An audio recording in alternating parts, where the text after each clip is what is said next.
تیری آمد تھی کہ بیت اللہ مجری کو جھکا، تیری ہیبت تھی کہ ہر بت تھر تھرا کر گر گیا۔ اس شعر کا مفہوم امام اہل سنت کہتے ہیں، یا رسول اللہ، اے میرے نور والے آقا، مدنی داتا، جان کائنات، شان کائنات، آپ جب اس دنیا میں تشریف لائے تو کعبہ معظمہ کے لوگوں کے سر جس کی طرف جھکتے ہیں، اس نے آپ کے گھر کی طرف جھک کر آپ کو سلامی دی، اور وہ سینکڑوں بت تو ہزاروں سالوں سے کعبہ میں نصب کیے ہوئے تھے، سجے ہوئے تھے، ان پر آپ کی ایسی ہیبت طاری ہوئی کہ ہر بت تھر تھرا کر گر گیا۔ حضور صلی اللہ علیہ وسلم کے دادا جان حضرت عبدالمطلب فرماتے ہیں کہ ولادت مصطفیٰ کے وقت میں کعبہ شریف کا طواف کر رہا تھا، میں نے دیکھا کہ کعبہ جھک گیا جیسے سجدہ کر رہا ہو۔ حضرت عبدالمطلب فرماتے ہیں ولادت مصطفیٰ صلی اللہ علیہ وسلم کے وقت کعبہ 3 دن تک وجد کرتا رہا۔ حضرت عبدالمطلب کی بیٹی حضور صلی اللہ علیہ وسلم کی پھوپھی حضرت صفیہ رضی اللہ تعالیٰ عنہ کہتی ہیں، میں نے حضرت آمنہ رضی اللہ تعالیٰ عنہ کے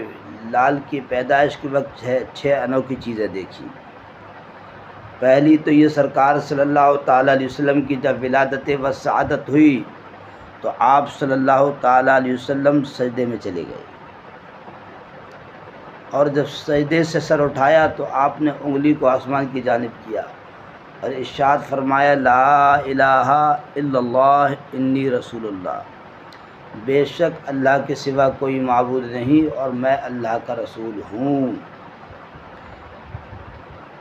اور فرماتی ہیں سرکار صلی اللہ علیہ وسلم کو میں نے نہلانا چاہا تو آواز آئی، اے صفیہ، نہلانے کی کوشش نہ کرنا،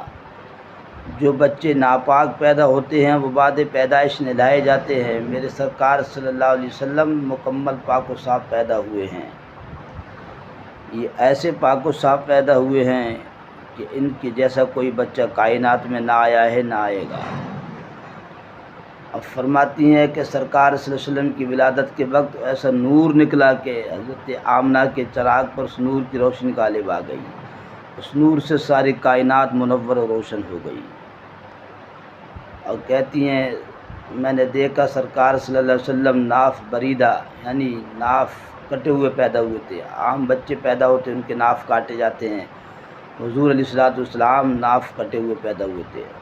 اور آپ صلی اللہ تعالی وسلم ختنہ شدہ پیدا ہوئے، یعنی کسی کو بھی دنیا میں آپ کی ختنہ کرنے کی حاجت پیش نہیں آئی۔